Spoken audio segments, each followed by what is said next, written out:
다음에 제가 유럽 여행 가게 된다면 중세 미술을 좀 제대로 다시 느껴보고 싶은데 그럴 때 좀 여행 팁 같은 거를 좀 주시면 어떨까요? 제가 아까 말씀드린 것처럼 유럽의 도시들이 만들어진 때가 거의 중세입니다. 그리고 그 도시 중심에 뭐가 있을까요? 잘 모르겠다고 하면 어딜 가시면 돼요?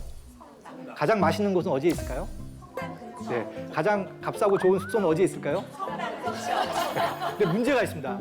아침에 일찍 종소리 때문에 깨야 돼요. 그때 일어나셔서 성당에 가서 한번 산책을 하시면 새로운 유럽에 대한 이해가 생기실 겁니다.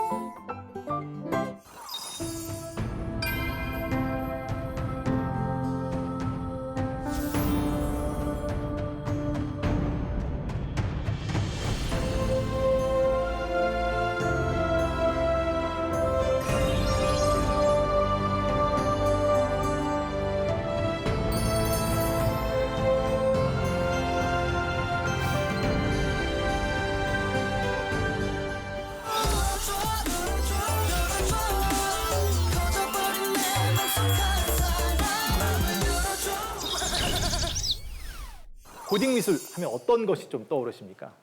조금은 딱딱한 격식 있는 이런 게 생각이 나거든요, 저는. 예, 그게 일반적으로 우리가 고딕하면 드는 생각인데요. 사실 조금 고딕 미술을 보고 나시면 그 용어가 적절치 않다는 생각을 하실 수도 있습니다. 굉장히 화려하고 아까 같이 빛을 이용한 최고의 미술을 끄집어낸 게 고딕 미술이고요. 지금부터 우리가 이 고딕 미술의 진수를 한번 살펴보도록 하겠습니다. 저한테는 아주 소중한 성당입니다. 첫 번째 프랑스 고딕 성당을 제가 이곳에서 만났는데요. 아미앙 성당입니다. 제가 이제 런던에서 공부했는데 런던에서 그 당시 기차를 타고 파리에 갈 때 바로 이 아미앙에 들려서 이 성당을 봤죠. 좀 무겁고 칙칙해 보이긴 하는데요. 근데 중세 기독교 성당의 매력은 어디에 있어요? 아, 네. 예, 그렇습니다. 저 천정의 높이가 42m입니다. 와, 진짜 높다. 예, 말하자면 뭐 한 13, 14층짜리 되는 건물이 내부가 완전히 통으로 있는 겁니다. 게다가 이 폭은 좁고 높이가 높기 때문에 하늘을 향해 향승감이 어마어마하게 됩니다. 게다가 중요한 거는 3, 4층짜리 되는 건물이 내부가 완전히 통으로 있는 겁니다.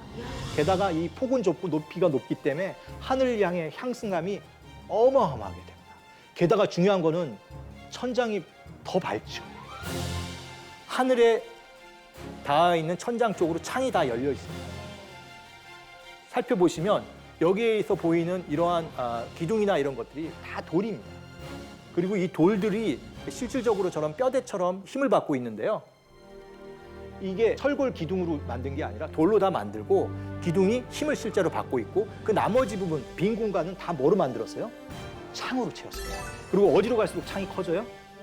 위로 갈수록 창이 커져서 그야말로 천정이 가장 밝은 실제로 고딕 미술의 정수인 고딕 성당에 들어가서 보시면 그 밝고 명랑한 빛의 세계에 흠뻑 빠지실 수가 있습니다. 여러분 요즘 굉장히 멋있고 좋은 힙한 공간을 가서 보시면 인테리어 중에 노출 컨셉 있는 거 아세요? 예, 천정 같은 거 다 드러내고 벽도 있는 거 그대로 다 드러내고 있는데요. 사실 이 중세 고딕 성당은 노출 컨셉을 그대로 보여주고 있습니다. 어떤 장식이나 이런 거 없이 순수하게 있는 재료의 그 모습 그대로를 살리고 있는 것이죠. 이 고딕 성당이 높아질 수 있었던 거는 건물 바깥이 복잡하기 때문입니다. 그러니까 안에서도 힘을 기둥들이나 이런 곳이 받고요. 바깥에서도 다양한 기둥들이 솟아나서 힘을 분산하고 있습니다. 자세히 보시면 이런 기둥들이 바깥쪽으로 있어서 밖은 굉장히 복잡합니다. 그런데 이제 뭐 이런 거는 그냥 하나의 작은 아이디어지만 가서 보시면 재밌을 수가 있어요. 뭐냐면 처음에 이 건물을 지은 사람은 기둥을 조금 위쪽에다 댄 것 같아요. 그런데 이게 균열이 생겨갖고 아래쪽에다 하나 더 댔습니다. 그래서 이게 기둥만 된다고 잘하는 게 아니라 어디 정확하게 힘을 받는 곳에다가 정확하게 기둥을 대야 이 건물이 몇백 년이 지나도 안전하게 유지가 되는 겁니다. 이제 중세 미술에서 우리가 조금 어렵고 알고는 쉽지만 좀 낯섰던 그 부분을 하나 더 짚어보도록 하겠습니다. 바로 뭐냐면 이 성당, 샹트 샤펠레 성당인데요. 당연히 이 샹트 샤펠레 성당도 어디가 중요해요? 안으로 들어가 봐야겠죠. 와. 대단한 곳입니다. 프랑스 파리에 가셔서 샹트 샤펠레를 안 보고 오시면 아무것도 안 보고 오십니다. 그래서 제 수업을 들으시면 갔다 온 사람보다 안 간 사람이 더 마음이 안도가 됩니다. 갔다 온 사람들은 땅을 치죠. 저기 있는 거 좋구나. 이것도 모자이크입니까? 아닙니다. 이제 중세 초기에는 모자이크가 중요하지만 중세 후반으로 오면은 이 스테인드 글라스가 굉장히 중요하게 됩니다. 이 유리 창이 이 미술의 중심으로 자리하게 됩니다. 이 스테인드 글라스 아주 독특하게 만들어집니다. 지금도 전통적으로 유리 공예를 하시는 분들은 저렇게 유리를 만듭니다. 저 지금 아저씨 분처럼 이렇게 빨대에다가 유리를 녹여서 넣은 다음에 그거를 돌리게 됩니다. 그렇게 되면 풍선처럼 부풀어 오르게 됩니다. 그런데 이걸 멈추게 되면 어떻게 될까요? 네, 굳거나 찌그러지게 됩니다. 그래서 이걸 계속 돌려야 됩니다. 그렇기 때문에 체력이 엄청나야 되죠. 그렇게 해서 유리가 나오면 그 유리가 크지가 않습니다. 그걸 잘라갖고 이어붙여서 이런 이야기를 만들게 되고요. 굉장히 힘든 거지만 합니다, 미술은.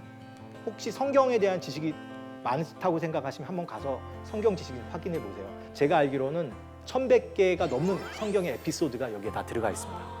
그러니까 요거 짚어가서 보시면 중세에 있는 눈으로 샹트 샤펠레 성당을 마음대로 감상하는 그런 계기가 될 겁니다. 저런 거는 한 시간이 막 몇십 년씩 걸리게 됩니다. 예, 이게 여러 명이서 많은 사람들이 한꺼번에 붙여서 왕실 후원 성당이라서 이렇게 호화롭게 된 겁니다. 그 당시에 아주 국력이 솟아오르던 프랑스 루이 9세가 이 성당을 지으라고 했기 때문이고요.